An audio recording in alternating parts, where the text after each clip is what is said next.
இப்போது என்ன நடக்குது என்று பார்த்தீங்களா? நான் தான் உங்கள் ஹெல்மெட் பேசுகிறேன். நீங்கள் பைக்கில் செல்லும் போது ஹெல்மெட் கட்டாயம் போட்டு செல்ல வேண்டும்.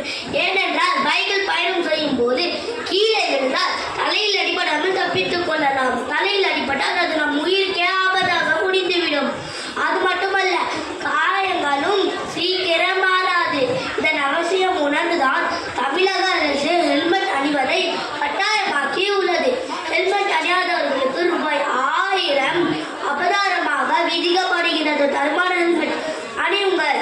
வேண்டாம் வேகத்தின் சகவாசம் வேண்டும். கட்டாயம் தலைக்கவசம். தலைக்கவசம் மரணத்தை தடுக்கும், தவறாமல் பாதுகாப்பை கொடுக்கும். வேகமாக செல்வதே விபத்து, வேகமாக செல்லாதது சமத்து. தர்மம் தலை காக்கும், தலைக்கவசம் உயிர் காக்கும். தலைக்கவசம் அணிவி உயிரிழப்பை தவிர்ப்பேன். நன்றி, வணக்கம்.